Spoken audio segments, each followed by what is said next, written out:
안녕하세요, 고성준이라고 합니다. 저는 30대 개발자가 되고 싶어서 열심히 공부를 하고 있고요. 이 영상은 제 일기 영상에 더욱 가깝기 때문에 개발 실력 향상에 도움이 될 수도 안 될 수도 유익한 시간이 될 수도 시간을 낭비한 짓이 될 수도 있다. 안녕하세요.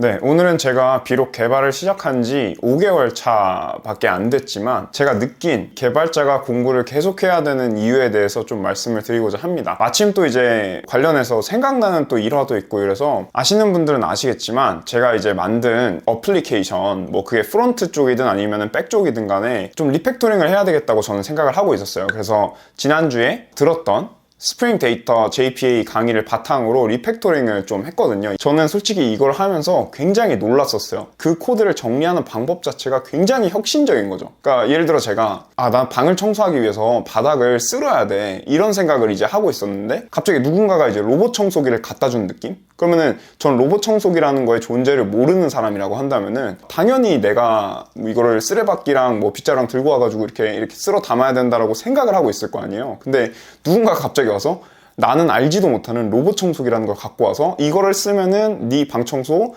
금방 끝날 거야, 굉장히 간단할 거야, 이렇게 알려준 느낌이었어요. 그래서 이렇게 쉬운 방법이? 근데 이제 그거를 하면서 제가 좀 생각이 들었었던 게 뭐에 사람들이 그런 얘기를 하잖아요. 개발자는 공부를 계속 해야 된다. 개발자의 공부는 끝나지 않는다. 물론 다른 직종들도 시대의 흐름에 따라서 뭔가 새로운 것들을 배우고 이렇게 해야 되는 부분들이 있겠죠. 근데 개발자는 더더욱 그럴 수밖에 없겠구나, 이런 거를 좀 느끼게 되는 그런 한 주이기도 했습니다. 일단은 제가 리팩토링한 코드를 좀 보여드리고 좀 와닿을 수 있게끔, 그러고 나서 얘기를 이어나가는 게 좋을 것 같아요. 보시면은 왼쪽에 있는 코드가 제가 과거에 썼던 코드고요. 그리고 오른쪽에 있는 코드가 요번에 제가 리팩토링을 하면서 좀 바꾼 코드인데, 살짝만 봐도 여기는 이렇게 길고 여기는 되게 짧죠. 근데 놀랍게도 여기 있는 이 코드랑 여기 있는 이 코드가 동작하는 게 정확히 똑같습니다. 같은 기능을 수행하는데 얘는 이렇게 짧게 간단하게 표현을 한 거고 얘는 이만큼 긴 거죠.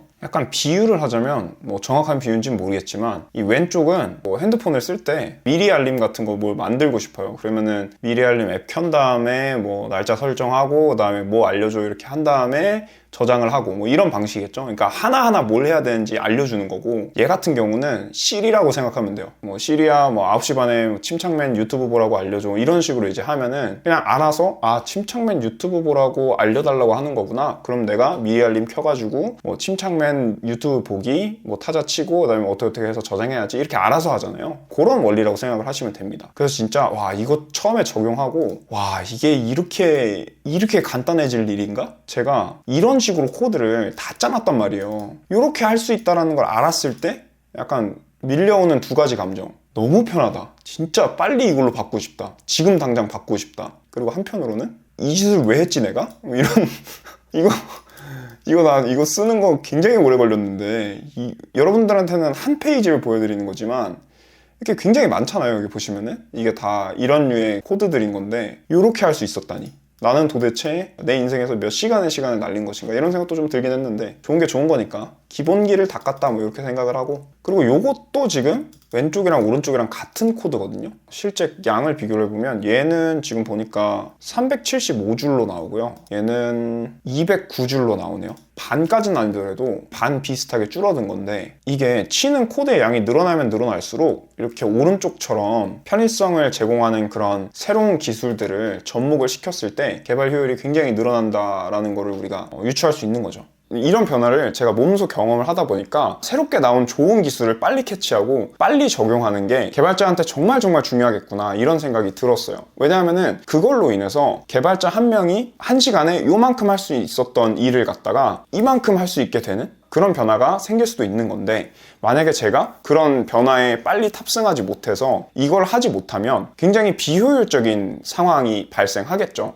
근데 이제 관련해가지고 제가 생각난 일화가 하나 있었어요. 아시는 분들은 아시겠지만 저는 지금 이제 사업을 하고 있습니다. 사업이 본업이고, 또 요즘에는 개발 공부한 내용을 갖다가 이제 제 사업에 좀 적용을 시켜서 어플도 만들고 하고 있는 거죠. 근데 어쨌든 간에 제가 몇 년 전에 다른 아이템으로 사업을 할 때가 문득 떠올랐어요. 어떤 일이 있었냐면, 저는 그 당시에 개발을 할 수 있는 능력이 없었고, 근데 요즘 시대에 뭔가 뭐 웹사이트라던가 뭐 어플리케이션이라든가 이런 거 없이 사업을 한다는 게, 물론 가능은 하지만 있으면 좋잖아요. 네, 있으면 좋기 때문에 알고 지내던 어떤 개발자 분께 개발을 맡긴 적이 있었습니다. 그래서 그때 당시에 이제 어떤 서비스를 개발을 했는데 그 개발자님의 일손이 좀 부족한 것 같아서 이분과 함께 일할 개발자님을 또 한 분 모셔야 되겠다 이렇게 생각을 한 거예요. 그래서 다른 개발자분을 한 분을 모셨어요. 좀 같이 원래 계시던 개발자님이랑 협업을 해가지고 이렇게 해달라 이런 식으로 이제 모집을 했었는데 일을 도와주시기로 하고서는 바로 다음 날에 저한테 이제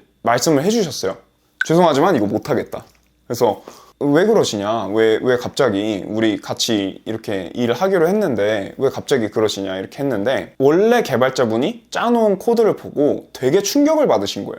그러니까 어떤 거였냐면 요즘엔 코딩을 이렇게 하지 않는다. 이런 얘기였어요. 이쯤에서 원래 계셨던 개발자님에 대해서 좀 말씀을 드려야 될 것 같은데 그분이 결코 경력이 짧거나 이런 분이 아닙니다. 결코 경력이 짧거나 이런 분도 아니고 개발을 못 하시는 분도 아니고 잘하시는 분인데 문제가 뭐였냐면 새로운 기술을 받아들이지 않았던 거죠. 새로 일을 도와주시기로 했던 분은 나름 좀 그 당시에 쉽게 말하면 요즘 코딩을 이렇게 하고 계시는 그런 분이었는데 이제 이분이 저희 서비스 만들어진 거 코드를 이렇게 쓱 보더니 이거는 몇 년 전에 쓰던 방식인 거예요. 근데 제가 원래 계셨던 개발자님에 대해서 뭔가 막 폄하를 하거나 이러고 싶지는 않은 게 어찌 됐든지 간에 잘 돌아가는 서비스를 만드셨단 말이에요. 굉장히 복잡한 잘 돌아가는 서비스를 만드셨는데 문제는 그거를 이루고 있는 기술들이 좀 구식이었던 거죠. 예를 들어 전쟁을 나가요. 그러면 요즘에는 첨단 무기들 같은 거를 들고 갈 거 아니에요. 막 무슨 뭐 열화상 카메라부터 해가지고 막 소총도 막 좋은 거 막 들고 있을 거고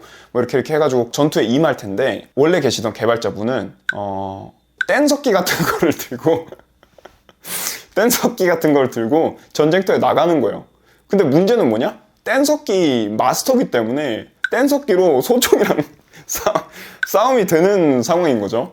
그러니까 뗀석기를 너무 잘 다뤄서 소총에 관심이 없는 거예요. 근데 문제는 이분이 원래 만들어 놓은 게 이제 뗀석기를 장인급으로 다루는 분이 만들어 놓은 그런 코드인 건데 나는 이제 소총 다루는 방법 알지 뗀석기로 막 뭐 스핀 주는 법을 모를 거 아니에요. 그러니까 협업이 불가능한 거죠. 그리고 이분 입장에서도 자신을 뗀석기에 맞추고 싶지 않았던 거예요. 뗀석기라고 해서 비하 같지만 이게 비하가 아닙니다. 왜냐면은 제가 배운 바로는 옛날 언어라고 해서 요즘에 전혀 안 쓰이냐? 그런 거는 아닌 걸로 알고 있거든요. 구조가 단순한 언어일수록 뭐 안정성이 높고 이래가지고 막 굉장히 높은 안정성이 필요한 그런 서비스라던가 이런 데에서는 아직도 쓰이고 있다고 들었어요. 그러니까 뭐 그분은 어쨌든 그분의 영역에서 대단한 거죠. 예, 대단한 거죠. 다만 요즘에 뭐 웹사이트나 아니면은 앱을 만들 때 쓰는 편의성이 많은 그리고 조금 더 복잡한 그런 툴을 다루는 것이 익숙하지 않을 뿐. 이번에 제가 스프링 데이터 JPA 강의를 보고 리팩토링을 하면서 느꼈던 좀 충격적인 수준의 어떤 편리성과 그리고 과거에 그 뗀석기 마스터 개발자님의 일화가 그 두 개가 같이 이렇게 막 조합이 되면서 개발자가 공부를 계속해야 된다는 이유가 이거였구나 그런 생각이 들더라고요. 이거는 내가 개발자로서 일을 해나가는 동안은 계속 그럴 수밖에 없겠구나 그냥. 근데 다행인 거는 아직까지는 제가 그런 것들을 배울 때 막 배우기 귀찮아 막 뭐 내가 그냥 편한 거 쓸래 새로운 거 뭐 왜 받아들여야 돼 막 이런 느낌보다는 새로운 걸 배웠을 때 그게 주는 어떤 편의성에서 오는 그런 놀라움과 기쁨 이런 것들이 좀 더 큰 것 같아서 개인적으로 그 부분은 다행인 것 같고 혹시나 이 영상을 보시는 분들 중에 저처럼 좀 뭐 뒤늦게든 글쎄요 뭐 저보다 좀 빠르든지 간에 뭔가 개발자로서 내가 커리어를 전향하고 싶다라고 했을 때 그런 부분들에 대해서 괜찮은가에 대해서 생각해 보시는 건 되게 중요할 것 같다 그런 생각이 들었어요. 내가 만약에 뭔가 새로운 거를 계속해서 배우는 거에 좀 피곤함을 느끼는 사람이다라고 하면은 진지하게 생각을 해봐야 되는 부분인 것 같고 그리고 제가 영상을 마무리하기 전에 좀 말씀드리고 싶은 게 뭐냐면은 그런 가능성도 있어요. 아까 그 개발자 두 분 일화가 있잖아요. 뗀석기 마스터 그 다음에 두 번째 개발자분 나름 트렌디한 개발자 이 나름 트렌디한 개발자분이 뭘 모르는 걸 수도 있어요. 근데 그거는 사실 아무도 몰라요. 저도 사실 그때 당시 뭐 코드를 본 것도 아니고 그리고 솔직히 말해서 지금 그 코드를 본다고 해가지고 내가 그런 판단을 할 수 있겠느냐라고 생각을 해보면은 그거에 대한 확신은 없거든요.